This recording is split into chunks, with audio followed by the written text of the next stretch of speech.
Olá, meus irmãos, minhas irmãs. Eu espero que estejam todos bem, eu espero que estejam todos se cuidando e que no conforto e na segurança do nosso lar a gente possa aprender um pouquinho mais sobre o Evangelho segundo o Espiritismo, não é? A gente pode aproveitar que estamos no nosso lar também para esse aprendizado, também para esse crescimento, para esse aprimoramento. E em falar de lar, esse é justamente o nosso tema hoje. A gente inicia hoje o capítulo 3 do Evangelho segundo o Espiritismo, cujo nome é Há muitas moradas na casa de meu pai. E a gente vai trabalhar os itens iniciais deste capítulo e a gente vai falar um pouquinho aqui sobre isso. Ele começa com um trecho do Evangelho de São João e eu vou ler o trecho para vocês porque ele é um trecho muito emblemático, muito importante. E o trecho diz para nós: que vosso coração não se turbe, crede em Deus, crede também em mim. Há muitas moradas na casa de meu pai. Se assim não fosse, eu já vos teria dito, porque eu me vou para vos preparar o lugar. E depois que eu tenha ido e que vos tenha preparado o lugar, eu voltarei e vos retomarei para mim, a fim de que lá onde eu estiver, aí estejais também. São João, capítulo 14, versículos 1, 2 e 3. Jesus conta para nós, nessa passagem, nesse momento, né? Ele vai contar para nós que ele está indo preparar um lugar e depois ele vem nos buscar para habitar esse lugar. E aí a gente entra no tema desse capítulo 3 do Evangelho segundo o Espiritismo, que é Há muitas moradas na casa de meu pai. Eu vou me permitir aqui uma liberdade poética para a gente falar um pouquinho do conceito de morada. E por que eu estou usando isso de liberdade poética?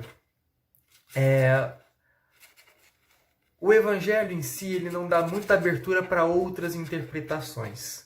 Quando ele fala de muitas moradas, ele vai falar especificamente do universo e dos vários planetas e outros globos que ali se encontram, né, e que todos eles são devidamente habitados pelos espíritos da sua estirpe. Mas vamos falar disso daqui a pouco, né? Vou me permitir uma liberdade poética para a gente falar um pouquinho sobre esse conceito de morada. Porque essa frase, há muitas moradas na casa de meu pai, eu fico pensando que ela pode nos representar muitas coisas. E a gente pode interpretá-la de várias maneiras diferentes.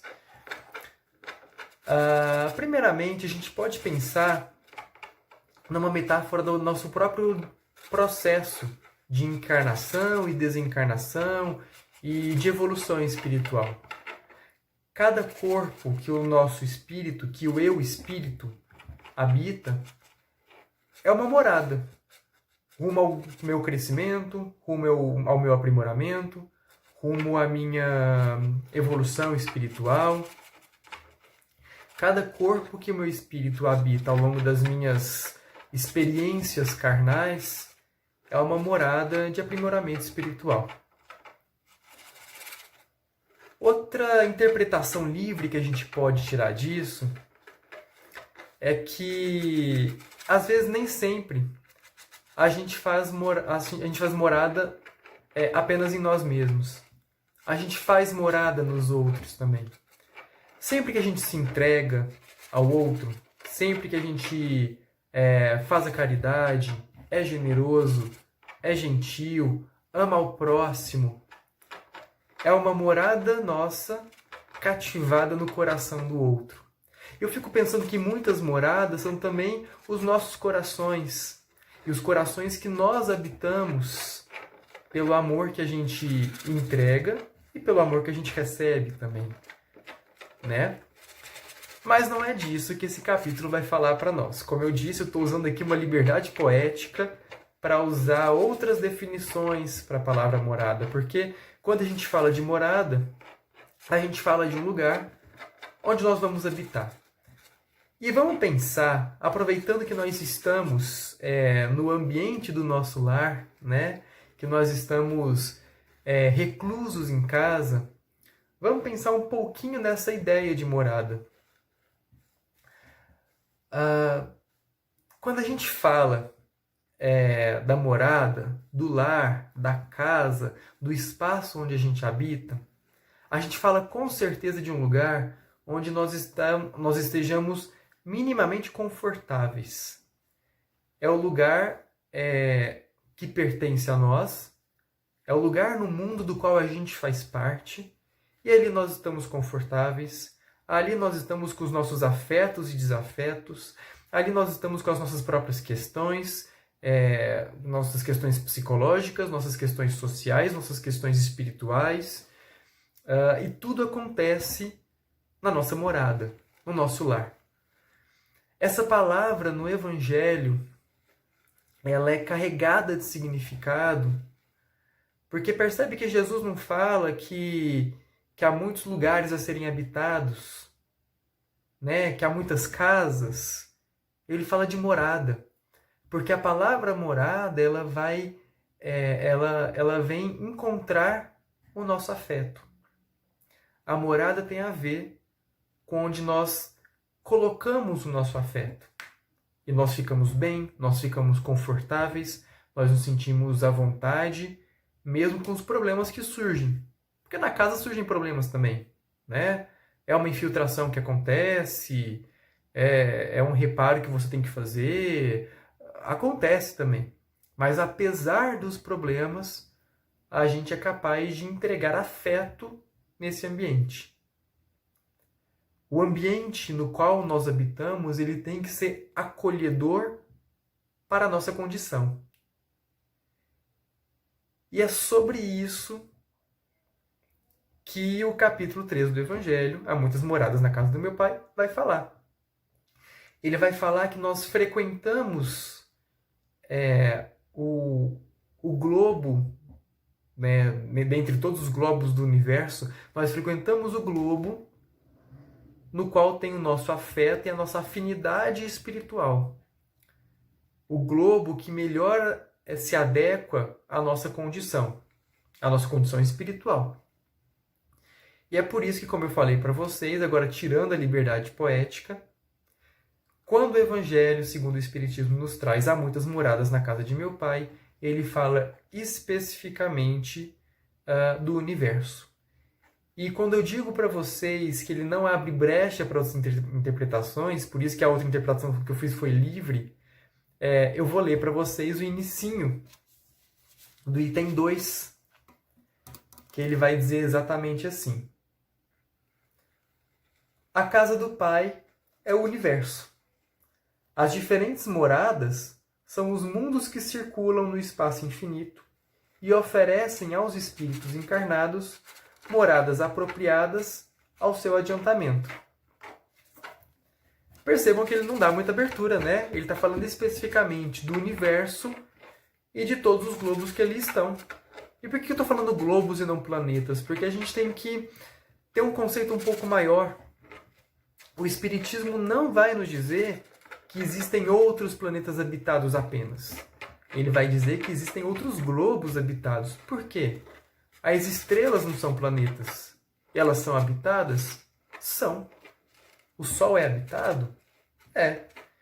Então, quando a gente fala de globos, a gente está falando de todas as estruturas do universo, para além dos planetas, e todas elas têm a sua população que representa o ambiente espiritual daquele lugar, né? Aquele lugar está adequado para a condição espiritual daqueles espíritos que ali habitam.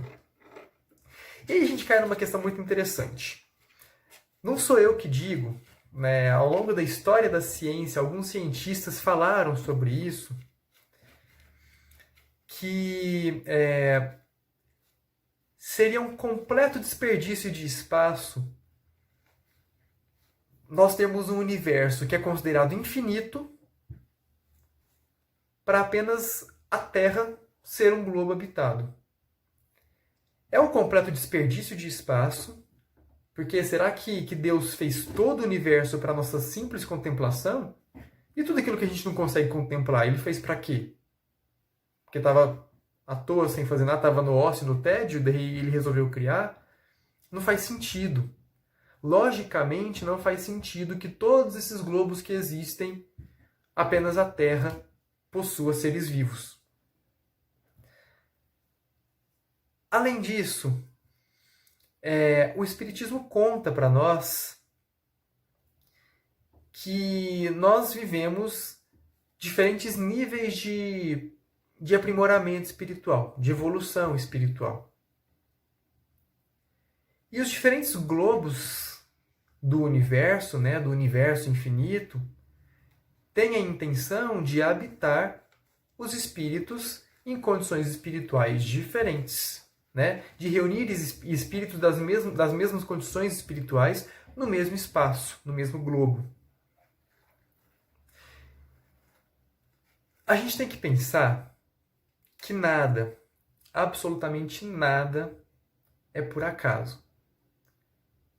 E nós que professamos uma religião, no nosso caso é o Espiritismo, mas que fosse outra religião, qualquer religião vai concordar que se nada é por acaso, existe a mão de Deus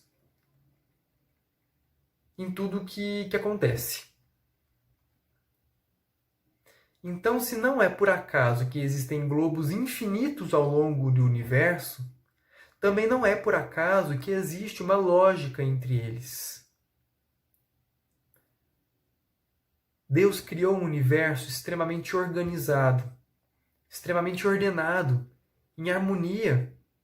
A gente tem que pensar que, por exemplo, as órbitas dos planetas, elas são exatas, são perfeitas.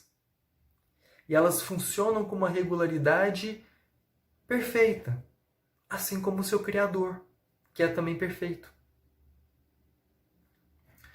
A gente tem que pensar, então, que existe uma ordem lógica que está ainda acima da nossa compreensão, que a gente tenta compreender, mas com muitas limitações. Existe uma ordem lógica para esses globos existirem. E o Evangelho vai nos contar um pouco sobre isso também. Ele vai dizer o seguinte para nós.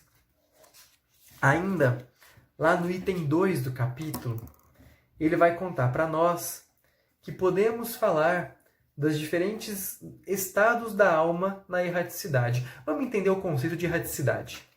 Para falar sobre isso, a gente tem que entender o que significa erraticidade. Erraticidade é o estado do espírito desencarnado que está em processo de aprendizado para reencarnar. Espírito errante é aquele espírito que ainda não é perfeito, portanto tem necessidade de reencarnação, mas está nesse momento no plano espiritual, aprendendo, se aprimorando, se conhecendo, esperando uma oportunidade para reencarnação. E na erraticidade nós temos espíritos de toda a ordem de natureza e de todos os estados e todas as condições espirituais. Há espíritos ainda muito primitivos e muito voltados para o mal. Há espíritos que começaram a entender o bem, mas ainda têm dificuldade de praticá-lo. Há espíritos que já entendem melhor o bem e já conseguem praticá-lo com mais habilidade. Todos esses espíritos ainda estão esperando uma oportunidade para finalizar ou continuar o seu processo de aprimoramento espiritual. Quando se fala de diferentes mundos, estamos falando também de diferentes condições espirituais de nós, espíritos.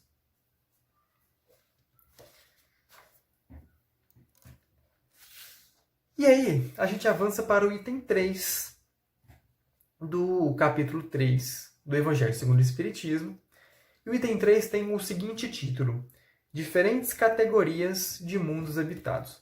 Ok, nós já entendemos então que o Evangelho não dá muita abertura para outras interpretações. Quando se fala de moradas, estamos falando dos globos do universo. Já entendemos também que esses globos seguem uma ordem lógica perfeita, e essa ordem lógica perfeita tem a ver com os nossos estados espirituais, com as nossas condições espirituais, ou com a diferença de condição espiritual entre os espíritos mais elevados e menos elevados. E aí agora o Evangelho vem nos contar como que é organizado isso. Como que isso funciona nos mundos habitados. E aí ele vai dizer que os mundos habitados eles são organizados por categorias. Assim como nós, espíritos, temos condições espirituais que são definidas pela nossa categoria, né, numa escala de evolução espiritual, a mesma coisa acontece com os mundos os quais nós habitamos. Como eu contei para vocês, né, a nossa condição espiritual está adequada ao mundo que habitamos. Percebem que é tudo muito perfeito? Os mundos estão numa lógica no universo, e eles estão em sintonia com a gente também. É por isso que nós somos, acho que não só por isso, né? Mas é por isso também que nós somos tão fascinados pelos planetas, pelo universo, pelo céu, pelo espaço. Existe uma sintonia, mesmo que na maioria de nós inconsciente, mas existe uma sintonia entre nós e todo o universo. A propósito, nós temos, vou usar uma metáfora aqui, isso não é literal, mas nós temos a mesma assinatura, né? O mesmo ser que fez todos os planetas e estrelas e meteoros e globos e o que mais existir que a gente não faz a menor ideia, ele também nos fez. Então existe uma ligação. Nós estamos completamente conectados com tudo que está além de nós. E é muito curioso falar sobre isso, porque quando eu falo dessa conexão, acho que todo mundo já deve ter ouvido aquela frase, né, conhecida que fala: todo mundo é um universo. E é muito bonito porque existe uma conexão muito grande de nós conosco mesmos, com o nosso universo íntimo, com o nosso universo pessoal, e de nós com o universo exterior, né? Tudo se resume a um infinito de possibilidades, a um infinito de partículas, a um infinito de pequenas partes criadas pelo Pai. Pensando nisso, e pensando que nós estamos conectados com tudo que está além de nós, o Evangelho traz para nós, então, as categorias de mundos habitados. Tudo começa, e nós já passamos por esse momento, com os mundos primitivos, que na escala dos mundos são os mundos mais inferiores. O que acontece no mundo dos primitivos? Está escrito: destinados às primeiras encarnações da alma humana. Os mundos primitivos são aqueles em que os seres humanos ainda são muito voltados para a matéria. São quase completamente materiais e voltados para o que há de mais material. Então são mundos muito rudimentares, em que os sentimentos ainda têm pouca abertura para se expressarem. Esses mundos são habitados por seres ainda muito brutais, muito carnais, muito físicos, o que causa brigas físicas, o que causa mortes, o que causa violência, agressão. Ainda estamos falando disso. No nível 2 da escala dos mundos, nós temos os mundos de expiação e provas, onde o mal ainda domina, já existe a noção de bem, já tem abertura para que nós possamos desenvolver e expressar os nossos sentimentos, mas o mal ainda é predominante. O bem tem muita dificuldade de se instalar nesse ambiente, de se instalar e de se expressar. A terceira categoria são os mundos regeneradores, onde as almas que ainda têm o que espiar aurem novas forças, repousando das fadigas da luta. Os mundos regeneradores são mundos que ainda existe o mal em abundância. Mas agora esse mal é combatido por almas que estão em busca da evolução, em busca do aprimoramento. Almas que já compreenderam a noção de bem e, como eu falei há pouco para vocês, têm dificuldade de praticá-lo, mas já entenderam que o bem existe e que é necessário colocá-lo em prática. E elas têm que treinar, né? O bem, como qualquer outra habilidade, é adquirido, é treinado, é desenvolvido. E os mundos de provas, e os mundos de regeneração, me desculpa, são aqueles mundos em que a gente vai treinar a bondade que nós já descobrimos que existe. Em seguida, nós temos os mundos felizes, onde o bem se sobrepõe ao mal. Ainda existe mal? Ainda existe mal. Mas agora o bem é preponderante. Se em outros mundos o mal é ousado e o bem é tímido, nos mundos felizes o bem é ousado e o mal é tímido.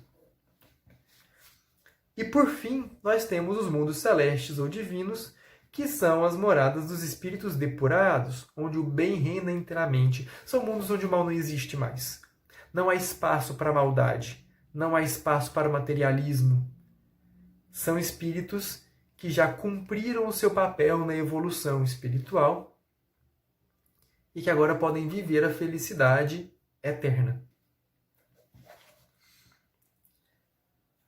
É curioso que como nós temos, como eu contei para vocês, nós temos essa conexão entre o nosso universo íntimo e o universo exterior, não poderia ser diferente no quesito evolução. Assim como nós evoluímos espiritualmente, os mundos também passam por um processo de evolução. É sabido, por exemplo, que a Terra está na transição de um mundo de provas e expiações para um mundo de regeneração. O planeta Terra está evoluindo, assim como seus habitantes também estão. Então, nada no universo, e essa é uma máxima, essa é uma verdade, nada no universo é estático e definitivo. Tudo evolui, tudo se movimenta, tudo se aprimora, tudo se desenvolve. Nós, os planetas, os outros seres, os minerais, tudo está em constante processo de mudança e de evolução e de aprimoramento. Para finalizar, ele coloca o seguinte para nós. Os espíritos encarnados sobre o mundo, a ele não estão ligados indefinidamente e não cumprem nele todas as fases progressivas que devem percorrer para atingirem a perfeição. É para eles uma recompensa passar para um mundo de ordem mais elevada, como é um castigo prolongarem sua demora em um mundo infeliz ou serem relegados para um mundo mais infeliz ainda que aquele que são forçados a deixar quando são obstinados ao mal. Então, olha só, apesar de tudo estar em movimento e em evolução, nós, espíritos, não precisamos seguir o mesmo processo evolutivo que o nosso mundo. A gente pode evoluir mais rápido que o planeta que a gente habita, e nós podemos ir para um planeta que se adequa melhor à nossa condição de evolução. Ou nós podemos evoluir mais devagar que o nosso planeta, e a gente é colocado em um planeta que está num nível de evolução inferior, que condiz também melhor com a nossa condição espiritual.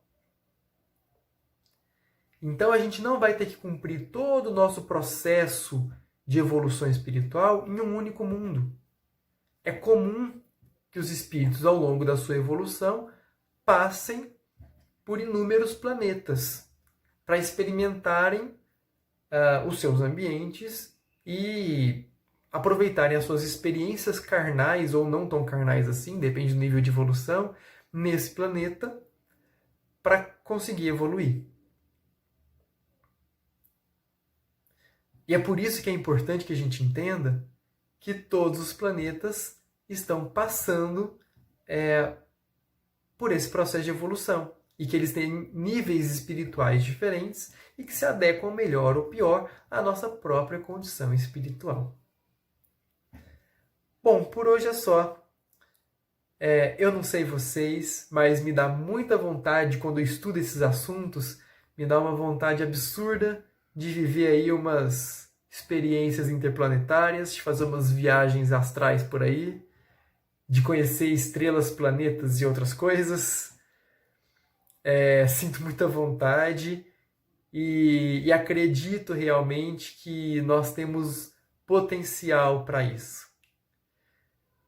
Eu espero que tenha sido de muita valia esse nosso momento, esse nosso estudo, e que em breve a gente possa fazer esse tipo de conversa aqui numa outra condição, presencialmente, né?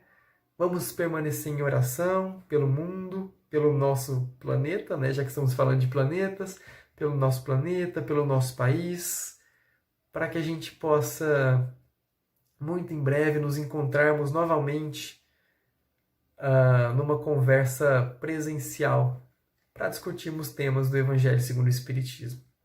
Um grande abraço virtual a todos vocês e fiquem em paz.